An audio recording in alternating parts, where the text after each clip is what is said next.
Welcome to this webcast series where we seek to explore advances in environmental assessment. I'm Josh Fothergill and I'm the founder and director of Fothergill Training and Consulting and an internationally respected environmental assessment consultant and capacity builder. I facilitate the webinar series, and in relation to today's session, the webcast forms part of a mini series of 4 different presentations. In fact, this is our final episode within that mini-series, all focusing on the Office for Environmental Protection's 2023 review of England's environmental assessment regime. This episode, as you can see on the slide, is going to focus on a deeper dive into the access to necessary expertise to undertake those environmental assessments. However, I would definitely recommend you going back and catching up on the other episodes, particularly episode 1, because that provides a lot of the context, the purpose, and the overview recommendations of the whole report. And then the deeper dives into the other 2 key areas are featured in episode 2 and episode 3. I should note we are recording this in early January 2024, so we don't have the benefit of the government's response to the Office for Environmental Protection's review report. That will be coming out in a few weeks' time. And also just to note that all the recordings from this series are available on Fothergill TC's YouTube channel and will also be available linked from our website as well. The report itself and the various supporting documents are available on the OEP's website, and we'll have a Q&A at the end of this session where you will see the link to those OEP reports. So without further ado, I'm going to introduce this session on access to necessary expertise, and it's going to be presented by Elaine Webb, who is Principal Lawyer at the Office for Environmental Protection. So over to you, Elaine. Thank you very much, Josh, and thanks for the introduction. As Josh said, in this episode, I'm going to talk about access to the necessary expertise by public authorities who are undertaking or advising on environmental assessment. I'll go through our findings and recommendations to government, and as Josh said, I'll answer some questions that have been submitted at the end. Episode 1, which I also presented, as Josh mentioned, is an introduction to our report, the work we undertook, the methodology, and a summary of our findings. So I'm just going to do a really quick recap of that here. But as Josh said, if you haven't watched episode 1, I'd recommend that you catch up on that when you have a chance. We undertook this work under our function to monitor the implementation of environmental law. That's to say, how the law works in practice. We looked at EIA, SEA, and HRA, and the evidence led us to focus on planning. We undertook the work in the context of changes put forward by the government to these assessment regimes. That was the Levelling Up and Regeneration Act. Well, it was a bill at the time we started the work, it's now an act. The LURA for EIA and SEA, and the Nature Recovery Green Paper in relation to habitats regulation assessment. As you see from this slide, we wanted to identify what was working well and where things were not working so well to understand why that was. We're really, it came out as a very key point to us that any reform of the regimes should be grounded in a clear-sighted understanding of the root causes of underlying problems with the current arrangements. We also realise that these are not easy fixes, but we're concerned that if they're not fixed, government is unlikely to achieve its ambitions in relation to reform in this area.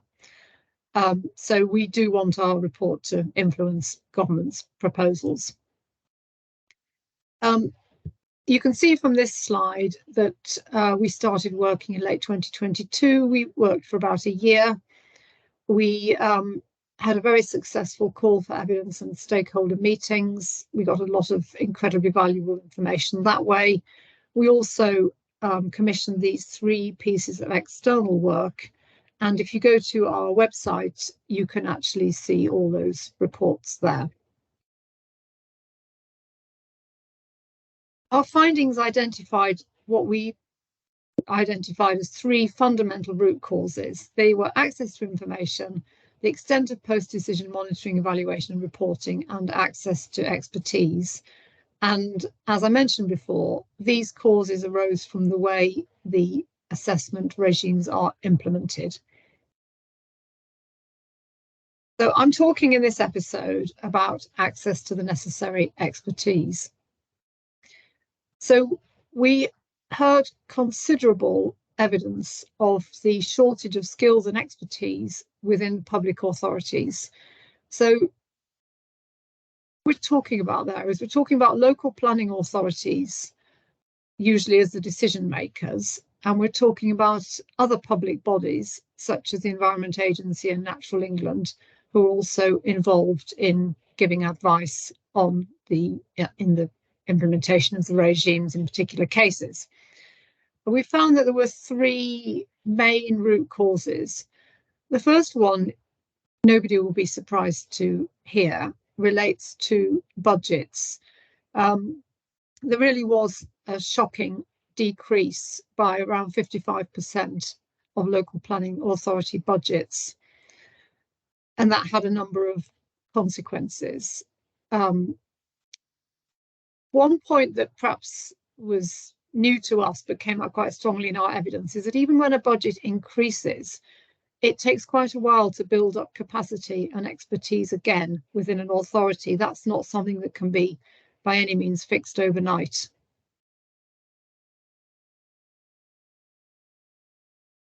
We used some evidence from a 2022 survey by the Association of Local Authority Ecologists, and they found that only 5% of the local planning authorities who responded to the survey said that their current ecological resource was adequate to scrutinise all applications that might affect biodiversity. That's a tiny percentage. And the remaining 95% reported that they had either no capacity to ensure that applications were assessed by an ecologist or very limited capacity. That's obviously quite concerning. The survey did relate to biodiversity net gain, but we felt that it also shed valuable light on local planning authorities' access to ecological expertise in general. Although the budgets were a big root cause in relation to local planning authorities, we also heard concerns about other public bodies lacking access to sufficient expertise. Another cause was infrequent engagement with the process. Not surprisingly, environmental impact assessment, for example, they're not spread evenly across local planning authorities. For example, in the year to March 2023, there were two local planning authorities which both received 19 applications. That was the highest number, and that was Tower Hamlets in Greater London and Durham County Council. But on the other hand, there were 208 local planning authorities who didn't receive any, didn't have to look at any applications where they had to undertake a EIA in that calendar year. We found that, again, maybe not surprisingly, local planning authorities had a greater level of engagement in relation to habitats regulation assessment with Natural England, and that 226 of 322 local planning authorities had that type of engagement. Infrequent engagement wouldn't matter quite so much if there were experienced planners and ecologists within local planning authorities. But given that that's often not the case, we felt that infrequent engagement, therefore, was quite a significant root cause. One other interesting factor from Algie's report was that local planning authorities have really very different ways of accessing ecological expertise. A small number have in-house expertise. Some of them have service level agreements with other local planning authorities. Others have those type of agreements with local wildlife trusts, and some of them rely more on employing external consultants. Root cause was difficulty in recruiting and retaining staff. We heard that this is a real problem, and that, quite worryingly, even when local authorities do have sufficient resource, there's a serious lack of suitably qualified candidates in the market. And not surprisingly, we heard that local planning authorities do tend to lose expert planners and ecologists to the private sector. The Union Prospect did a survey in 2023 and of people working in the natural environment. And over half of respondents to the survey, in fact 62%, had only been in their post for 5 years or less. So that also highlights the fact that people are perhaps moving on from local planning authority jobs more than they used to. Now to what the consequences of all this are. These are potentially serious, that environmental impacts may not be avoided because of poor implementation of the regimes. Again, Algae found that where local planning authorities don't have access to ecological expertise, a higher proportion of applications are granted planning permission without any further information being requested and without any mitigation measures being put in place. They also found that more applications are either withdrawn or refused. And that could suggest that maybe an over-precautionary approach was being taken, leading to some applications being withdrawn or refused, where actually, if there'd been ecological input from the local planning authority, they could have been approved. And another consequence of lack of expertise and capacity is that scoping can be over-long and over-inclusive. That leads then to excessively long reporting, and it obviously wastes time and money, but it also might mean that mitigation or opportunities to enhance the environment can be missed, or that likely significant effects can't be identified. As Emma described in episodes 2 and 3, which she presented, a shortage of skills and expertise in public authorities is also a significant factor in the implementation challenges linked to data accessibility and to post-decision monitoring, evaluation and reporting. So we do feel that this topic of access to necessary expertise also underpins other issues that we've identified. And there's more detail and evidence in chapter 5 of our report, which I would urge you to have a look at if you have chance. We made 2 recommendations. We recommended that as a priority, government departments should work together and with other local planning authorities and other relevant public bodies to develop and implement a strategy for resourcing and securing the expertise needed by public bodies. The reason we didn't say exactly what we thought was needed was partly because we didn't have enough evidence to be sure of that, partly because we felt that would be presumptuous of us, and partly because we'd already seen that there were quite a lot of different models, and what worked for one local planning authority wouldn't necessarily work for another one. As I mentioned, this is a longer term fix in a way, because it's also important that opportunities should be developed through the education system so that there are professionals in the pipeline to take up these jobs. Our other recommendation, recommendation 9, is more of a short and medium term recommendation for a revised suite of guidance. Thank you very much. Sorry, I clicked on a bit too soon, but that's the end of the presentation. Thank you very much. Don't go away. I'm going to hand back to Josh for some questions. No problem, and thank you very much, Elaine, for that presentation. Definitely plenty of that resonated with me. I realise obviously this report focuses on the England regimes, but yeah, that capacity building over time and the fact that it takes time to build up and needs to be maintained is something that I've been working closely with the government over in Northern Ireland on, and their local planning authorities over a kind of 4-year period to really kind of build up the confidence within planning authorities and statutory consultees to apply their existing skills. Yes, they've got to have that ecological, environmental expertise and knowledge, but they've also got to have the confidence to apply those skills they apply in any planning application within that context. And I think that can be a real struggle for them at times. So thank you for the presentation. We're going to move on to some questions. Just to highlight to everyone, as I mentioned earlier, that you can see the link there to the OEP's report, and you can get the 3 evidence supporting reports from the contractors also there. So the link is there.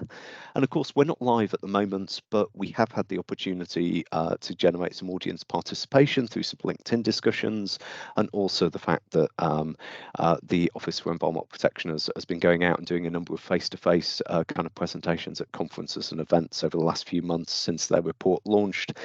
So we have got some questions, I guess, from the floor, as it were, that I'm going to pose to Elaine now.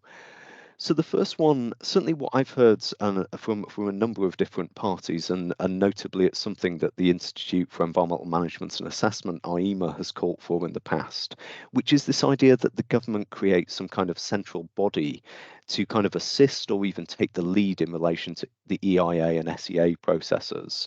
Over in the Netherlands, the Dutch have an approach led by the Netherlands Commission for Environmental Assessment. And I think some have suggested, kind of shouldn't the UK just kind of grab that approach and take that forward? So I guess the question is, what are your views on that as a concept? And then I've also heard suggestion that actually potentially shouldn't this be a role for the OEP? So what's your views initially on, I guess, the concept of a central body to help run EIA and SEA, and then what's your views on OEP taking on that role?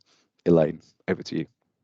Thanks very much, Josh. Well, that's a very interesting question. We are aware of the Netherlands model, and it's also covered in some detail in the LUC report. As I understand it, that commission advises on the scope of assessment. It also assesses the robustness of the final assessment reports, and it prides itself, not surprisingly, on providing independent and transparent advice. It doesn't actually make the decision. It advises whoever the competent authority is, and they then make the decision in the same way that a local planning authority normally is making the decision here. So we can certainly see some benefits of that, of having one body which is doing all this centrally and is taking on some of what are roles for the local planning authority at the moment, such as giving the scoping direction, and also some of the roles of other public bodies, such as Natural England, for example. However, we can't obviously speak for the government, and we wouldn't want to, but we're not sure there would actually be the appetite to create that sort of new public body for England and Northern Ireland at the moment. But secondly, we also felt that given the way our planning system operates and the importance of local decision making by locally elected bodies, that an independent body with this degree of oversight might perhaps not be the best approach here. We might be wrong about that, but that was the feeling that we had about it. And as to whether or not that would be a role for the OEP, well, we're quite a small body to be set up with a specific role. I think there was quite a lot of debate before that was settled in the Environment Act with the precise functions that we have. It'll be quite a big change for us to have a role like this, and it's not something that we're actively seeking at the moment. Who knows what the future might bring. Certainly. Thank you for that.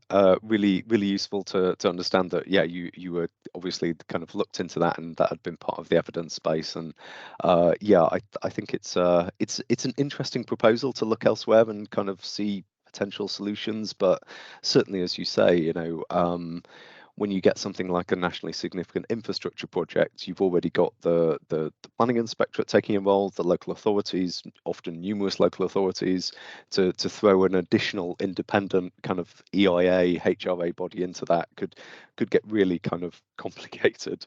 But at the same time, I guess it is an appetizing idea for centralizing the skills and perhaps keeping things a bit kind of managing those budgets. So an interesting idea, but as you say, very much for government to look at and contemplate. We've got one other question that I think you partly addressed in your presentation, but I'd just like to ask you to perhaps go a little bit further on, which is why didn't the report set out the kind of skills and capacity requirements that perhaps a planning authority might be expected to have across environmental assessment? Why just kind of stop at calling for a need to enhance that capacity without defining it? Thanks, Josh. It's a really good question. But the more evidence we heard about this, the more we realised that it's quite a complex landscape, let's say, and that local authorities really have quite dramatically different ways of going about it. For example, one local authority has a large team of ecologists, around 20 or between 20 and 30, and they provide services for other local authorities in their area. So that's a very interesting model and might also even help at a spatial level. But on the other hand, some local authorities aren't involved in any sort of similar model. And what came out from the algae study was that a lot of local authorities would like to have their own in-house ecologist, but we weren't sure that we should recommend that they did all have their own in-house ecologist, because that might take resource away from other things, or it might be that they prefer a more flexible model, especially as we've seen that there could be quite fluctuating numbers of applications that they're looking at in a year. So that's why in the end we just felt we couldn't see one or even two models that we'd like to recommend, and that we wouldn't want to step on the toes of local planning authorities in being able to strongly say themselves to government, which is why we recommended that government departments should work with local planning authorities to draw up a strategy to make sure that they were sufficiently resourced. And perhaps it's not quite on that point, but sort of allied to it in a way is the recent consultation on an increase in planning fees, because that was aimed at increasing capacity and resourcing within local planning authorities. And also, just to mention, sorry, I should have said this earlier, that we do recognise that the government has started to take some steps, such as that step, and we very much support that. But we're actually not convinced that that goes quite far enough, or that government has quite understood the scale of the problem. And that's why we strongly feel that a strategy is the way to go. We didn't have enough evidence and enough time to come up with that ourselves, but we have said that we think that's a priority. Sorry, that's rather a long answer. I hope that answers it, Josh.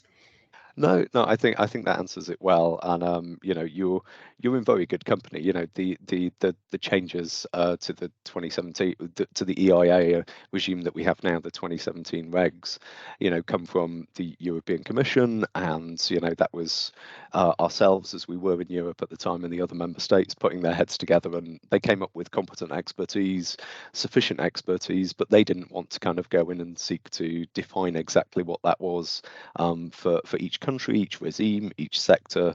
You know, these environmental assessment regimes have to be able to adapt to the interaction of the development with its environment. So it can be different knowledge and skill set. So it's it makes a lot of sense why you didn't disappear down that rabbit hole that could have been quite a deep exploration if you tried to look into all those different facets that the various assessments look at. Well, thank you very much for that. I think that comes to the end of the questions I have in relation to skills and expertise. So all it really leaves me to say is thank you to our listeners for listening to this episode, and hopefully to the other 3 episodes in the series.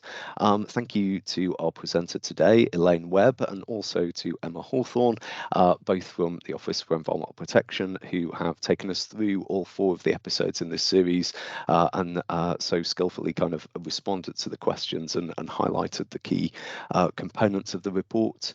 And yeah, just a quick thank you to everyone from myself, facilitator Josh Fothergill. You'll be able to find this recording and all of the other 3 recordings from this mini-series on the Fothergill TC YouTube channel. And yeah, until we have our next in this series of webcasts advancing environmental assessment practice, that's all from me. So thank you very much for listening, and goodbye for now.